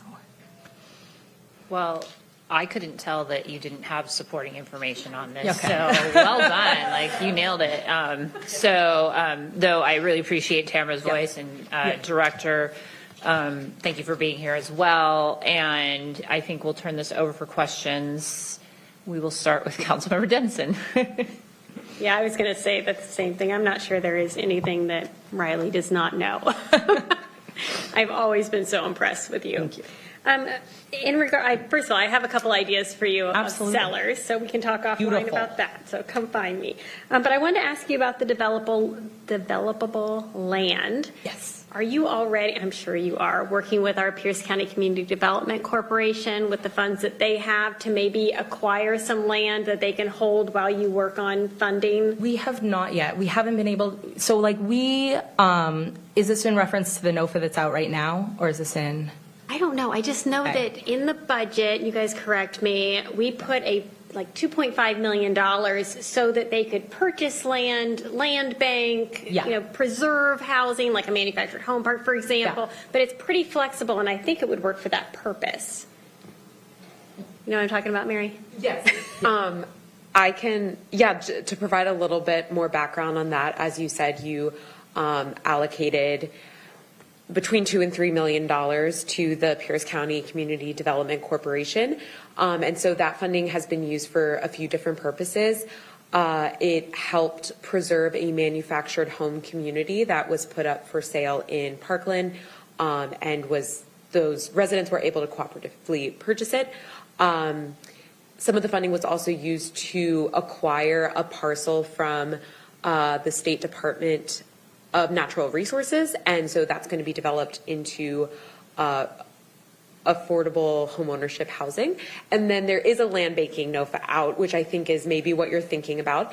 In that case, I believe that the organizations applying for that funding need to have a parcel identified, which is a little bit different than the Community Development Corporation kind of purchasing land and then putting out an RFP. Although that's what they're doing with the Affordable Homeownership Project. But the land banking NOFA, the organizations have to have that parcel identified. Which still takes a long time. Yeah, what I recall, and please go to Human Services because it's been a minute since I read the NOFA itself, was that you needed to have, or it was recommended you have a purchase and sale already on the land, Right. which is very difficult if you don't have the funding yet, Right. because usually you have an earnest money requirement with a private seller, so you're gambling that earnest money on the land, and then if funding, there's multiple. I know a lot of organizations that wanted to compete for this funding, and so there's not necessarily going to be enough funding for everybody to get funded. So if you wind up the person not funded,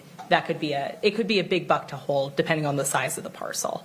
But it's a great program, and we're really excited to see it moving forward. It just wasn't right for us at this time because we didn't have any parcels that we had identified for that purchase and sale, or that we felt that we could carry through in the event that funding didn't come through from the county or didn't come through in time to make that happen. Just because of the nature of the restrictions on our funding, we would have to have certain federal allowances in place that say, okay, you're going to be doing this with the land, therefore you can use our funding for it.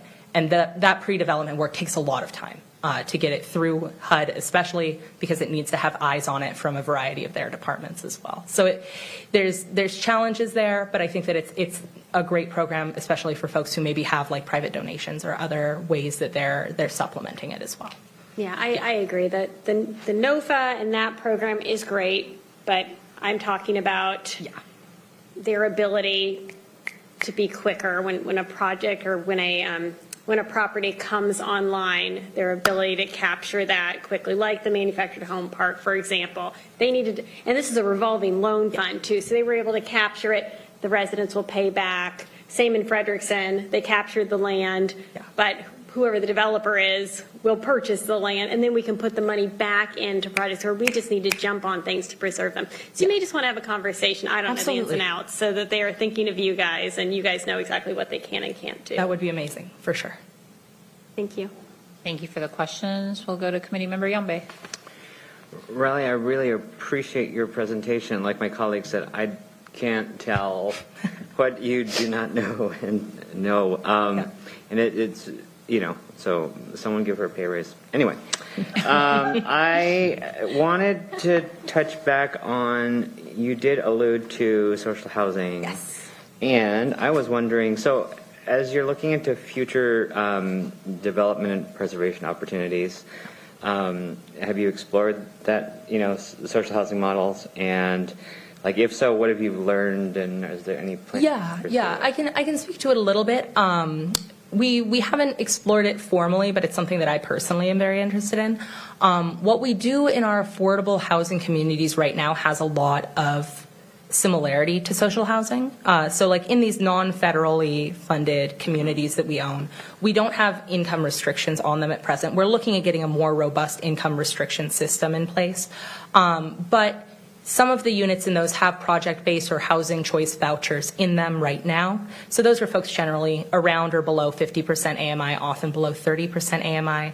And then we have a broader base of folks who are renting on the open market, who maybe are making more money but are choosing to live in this community because it's convenient or because it's more affordable, and they see that as a benefit to their family. So we do have kind of like an income mix in our current housing.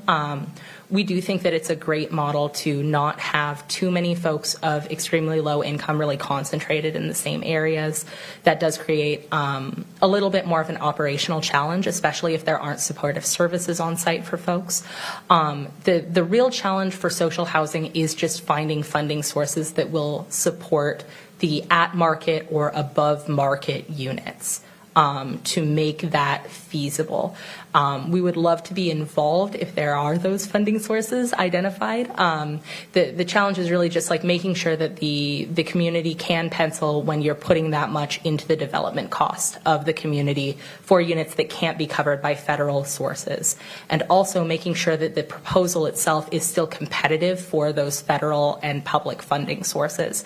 Because a lot of them, as mentioned, are really they're focusing on getting as many units as they can at those lowest income levels. Mm-hmm. So if you submit a proposal that says, well, we're going to have, a 40-unit complex, 10 at 30, 10 at 50, 10 at 60, and then 10 at 120, that doesn't quite get it. It doesn't score quite as well as if you say we're going to do 30 at 30 and 10 at 50. So it's a matter of kind of finding the balance in the funding sources that would allow for that to happen. As much as really finding the model of where it would be put to be appealing to folks who are at those higher income levels when we do have, we're outside of the city limits of Tacoma in a lot of cases. Folks at those higher income levels often want to be closer to the city and also have various amenities in their housing. So the last thing we want to do is have a social housing project where we're relying on those 120% income units to really subsidize our 30% income units, and then those 120% income units are vacant, because that really creates a negative cash flow for the authority, but also a really negative living situation for the folks who are in that community. So it's a matter of kind of finding that balance that I think we would be really interested in exploring in a lot of our developments, but it's going to depend on what funding we can access to make it happen and what the restrictions on that funding are. Yeah, no, I appreciate it. It seems that you're pretty up to date with a lot of that stuff. Yeah, we're following Seattle very closely on what's happening there and seeing what the challenges that are facing that organization are, especially as they staff up and they start competing for funding against other organizations, just to see what we may be facing here in Tacoma and how we could be a part of that conversation. Yeah, I think, the federal government is doing a lot of interesting things, but talking about a lot of interesting things, but it's one of those things that, the local jurisdictions and state, in a lot of ways, have kind of relied upon the federal to do some of its job. Yeah. And but now, as we at least are going into periods of great uncertainty and some of this, it's like, well, it's incumbent of local government and state government to kind of figure out the ways that we can be more resilient and support our own communities and provide for ourselves. And so it's not ideal, but it's making the best of a bad situation. And so things like that where social housing, the ideas of, the maintenance, like when a developer goes into creating the low-income housing, they build these things and then they defer maintenance for years, and then they decide, oh, well, I'm underwater and, maintenance costs, and I'm going to sell it, and then it goes into, sold, and then someone jacks up the rent, remodels, and then you have what we've had. Exactly. And so, no, I greatly appreciate that, and definitely will continue this conversation. So thanks a lot. Thank you.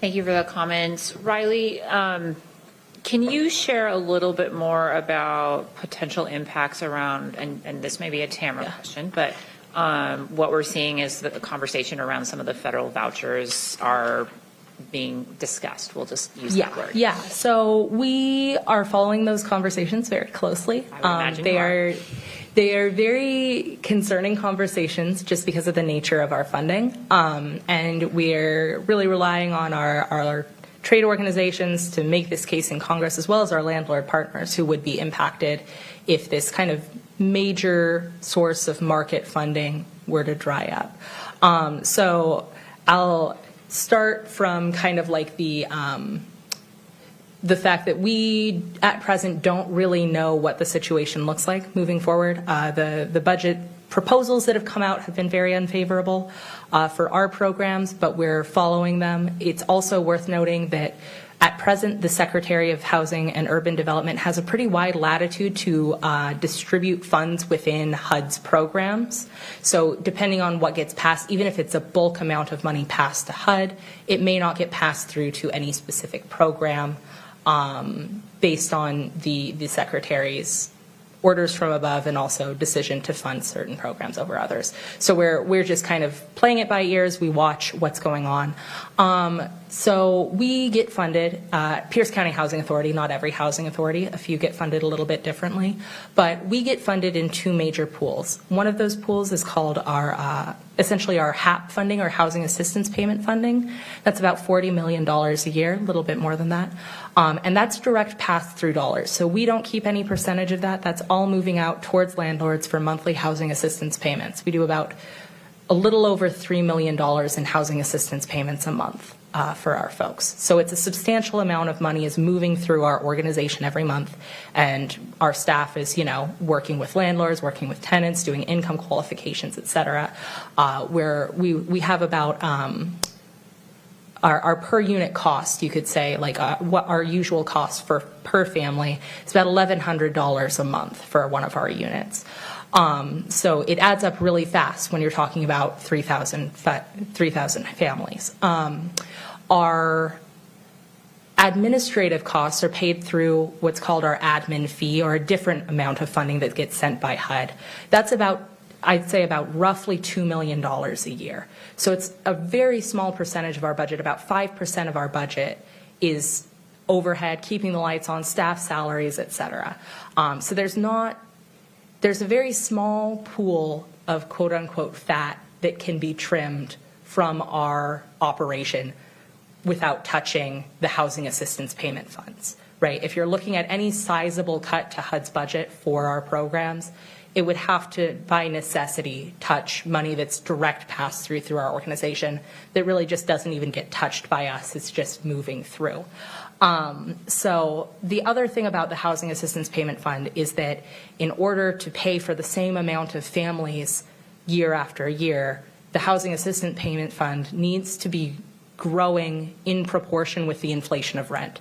So when we see, a rent inflation of 5% a year or more, the Housing Assistance Payment Fund, if you want to subsidize the same number of families in their same units, needs to grow 5% or more to cover that. So if you keep it exactly the same 2 years in a row, that essentially amounts to a cut to the number of families that we can support with the same funding because their rent is going up. So it does not take a substantial cut to that funding to have a really significant impact in the number of families that we are able to serve with the funding. There are ways that we're looking at to maybe reduce our per unit cost, but of course that means that the burden is falling on that family to pay more of their contract rent, which puts them in a much more economically unstable position because we already have them paying 30 to 40%, usually closer to 30% of their monthly income, whatever that is, towards their rent. We have a strategy in place in our administrative plan. It's a requirement from HUD that we know what happens if we enter what's called shortfall, or the money coming in from HUD is lower than the amount that we're set to pay every month. What happens in that case in our administrative plan that's currently open for comment, if you want to go and read it, we're sending it into our board for approval at the end of this month, is that families who receive the lowest benefit from us are shortlisted to exit and then re-enter when we have funding the program first. So for some families, 30% of their income covers 90% of their rent, and we're paying $100 or $200. Those are the folks who would be put on a secondary wait list for our program first to be able to be called on when we have the funding again to re-enter that program. And we would move through that list as necessary depending on the cut to funding. But of course, even for folks who are only only helping with like $100, $150 a month, that's a significant amount of money to find in your budget every month for a lot of our families. If it just suddenly disappears. So we're trying to keep tabs on the federal situation as best as possible. But of course, you know, it's a daily changing landscape at this point, what we expect to come down. So we're keeping people informed as best we can. As of yet, we've maintained our funding level pretty well. So we're not exploring any big changes to how we're operating at this exact point. But we have contingencies in the works for if we see anything really drastic start to happen around September. Okay, thank you.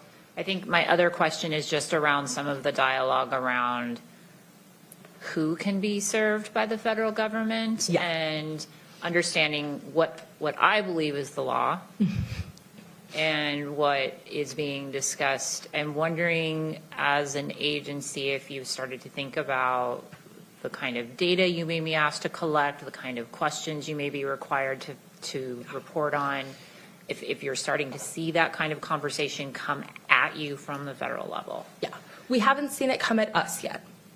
We have heard through the grapevine that other housing authorities may be experiencing a little bit more scrutiny. Our program is not, in the housing authority world, a $40 million housing authority is not big potatoes. So we are, you know, considered more of a regional traditional housing authority. So we are not anticipating being at the forefront of those conversations. However, King County Housing Authority, Seattle Housing Authority, even Tacoma Housing Authority may have a different relationship than we do with the powers that be, just by nature of being much larger and having received a lot more national level attention for the great work that they do.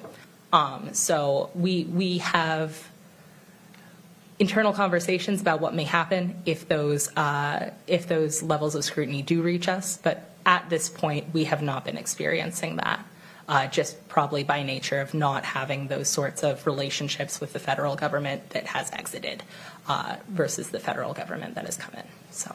Okay, thank you. You navigated that question very well. Thank you. So just truly appreciate the work that you continue to do. Was very excited as you shifted to acquiring or selling off so that we maintained the housing stock. It's exactly what we were hoping for when we allocated those funds a couple years ago, and continue to support, and had a lot of fun breaking down walls and pulling out cabinets and ripping up flooring when I was out on one of your sites. So really appreciate the work you are doing there. Are there any other questions? Okay, well, thank you, Riley. Appreciate you. Mr. Stretz, thanks for being here. We will go to other business. Is there any other business before the committee today? Just wanted to let you know that at your next meeting on May 20th, the committee will hear updates from builders and homeless service providers in Pierce County, including Tacoma, Pierce County Habitat for Humanity, Family Promise of Pierce County, and the Tacoma Rescue Mission. Okay, thank you. Well, seeing no other business before the Health and Human Services, we are adjourned. Thank you, everybody.